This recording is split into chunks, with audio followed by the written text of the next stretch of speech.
Welcome back to another episode of Sal and Pal's Go to the Movies. I'm here with my friend Touly. Say hi, Touly. Hey guys. So for this episode, we're going to review A House with a Clock in Its Walls. Just a fair warning, there's going to be spoilers up ahead, so you've been warned. This movie is about a young orphan named Louis Barneveld who aids his warlock uncle in locating a clock within the walls of their house that has the power to bring about the end of the world. So, Touly, what did you think of this movie?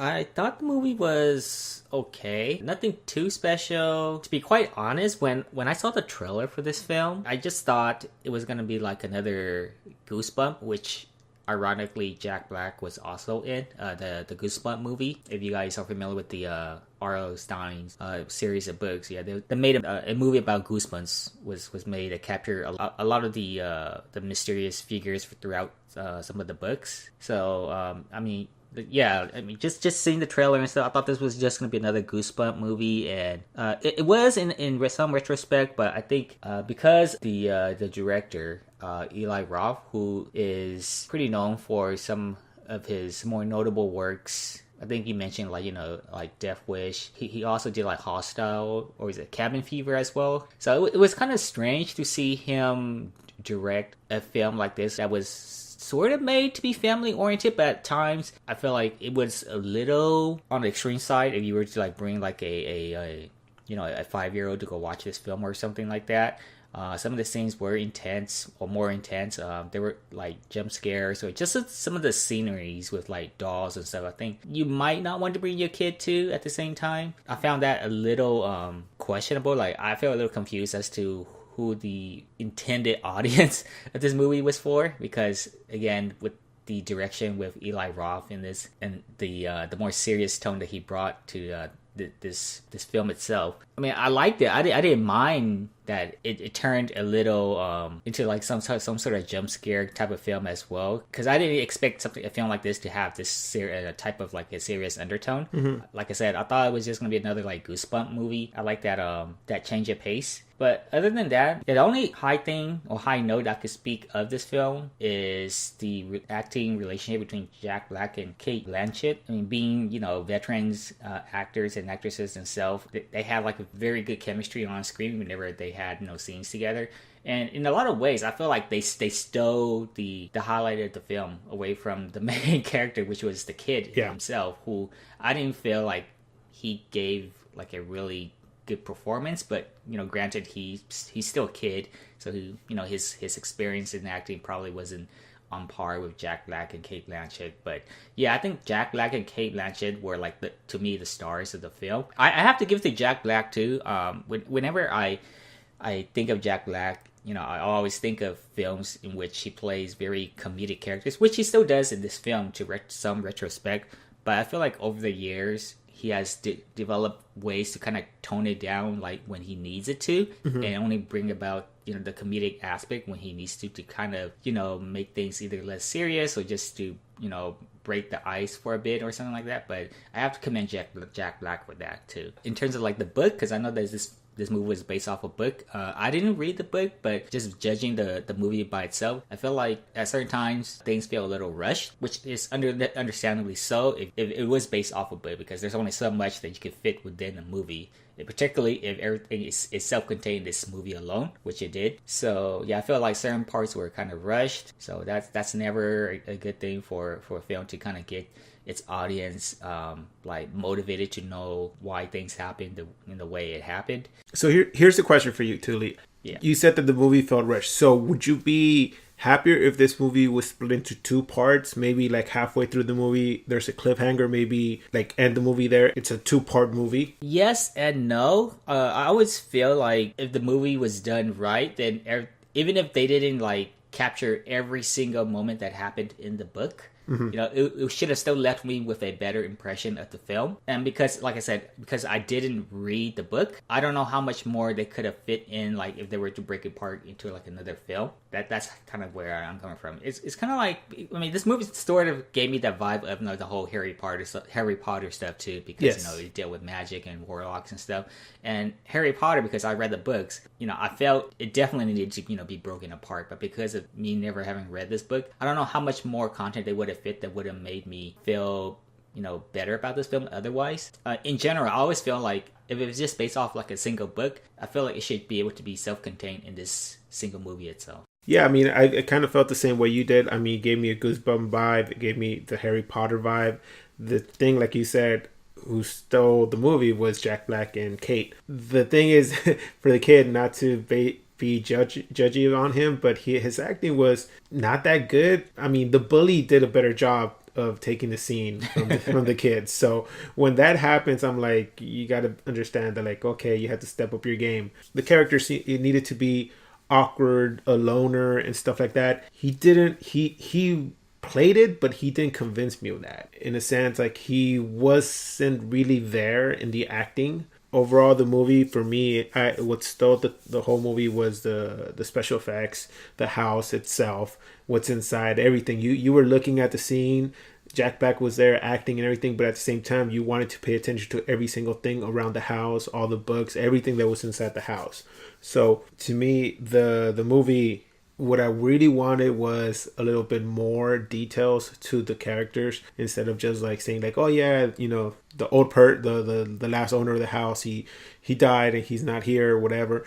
I wanted to touch upon it instead of him just coming back and being like, oh, he's just an evil guy, they did do a little flashback, but it was almost at the end. I would have liked it. I mean, I didn't read the book, so but I would have liked it as a moviegoer after watching the movie if they played like a black and white film like they did for the flashback at the beginning of him in the war, and then right there, left you with questions, and then throughout the movie you start finding the answers instead of just jumping into seeing the kid on the bus kind of thing. Eli Roth, he's known for his R-rated movies.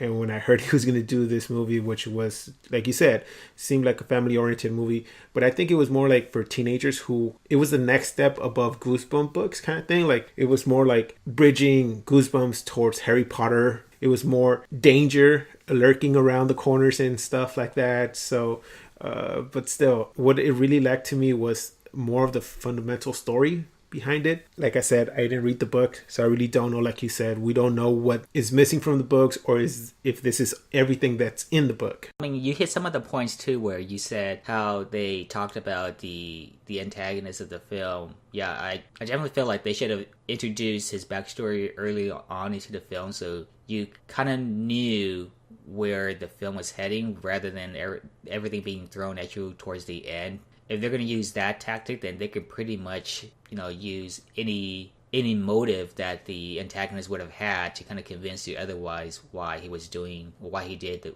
what he did. So, yeah, normally I like things to be shown little by little throughout the film, and then have the audience, kind of figure things for themselves as these little bits and pieces are shown. But yeah, things were just, like I said, again, this has to do with either with pacing and the way they order stuff in the movie itself. I'm not sure if it happened in the exact same fashion in the book, but I imagine it probably wasn't. Or if it did, then it had better pacing, because a book has more content in between all of these lines that would have been in the movie itself. But it didn't quite work in the film medium if it did happen in the book the same way. Yeah, just a quick question. Did you feel that little girl at the classmate of Lewis had more story behind her, like in the book? 'Cause, I mean, to me, it seemed like in the movie she was just there. If she wasn't there, it wouldn't even bothered me. I'm like, I could have had her there in the movie or not, but I felt like she was an important person if I would have read the book. Yeah, no, like, to me, it just gave me this vibe of like Eli Roth saying like, oh, this person is in the book really important. Let's just put her in the movie. People will get the reference. And I'm like, I didn't read the book, so I feel like I should know her character. I'm like, she really stood out in a sense, like for a little kid, just to be an actor and just to stand out that way, like to me as she did, there has to be more to that character. And I'm like, I kind of gave me that vibe. So I'm like you said, I feel that I should have read the book, but at the same time, I wanted to go into the movie without knowing what the book was. So with that, let's give this movie our grade. Touly, what did you give this movie? I would give this film a score of 5 out of 10. Yeah, 5 out of 10 probably seems right to me. Probably something that I would watch once and probably not again. It's fine. as a first watch through. I feel like, again, if you're a fan of Jack Black, his acting was decent in this film, like I mentioned before. If you like the Goosebump movie, or if you like Goosebump in general, again, this is what I'm comparing to, because this is what I really feel like it gives me like an idea of when I saw the trailer. Yeah. Yeah, you should be okay with this film. Like I said, it's not really an award-winning type of film or thing. It's just one of those things where you could just, if you have the free time, if your kids are into horror or whatever, then just spend a night and just watch the film with them, or just have it running in the background while you do stuff.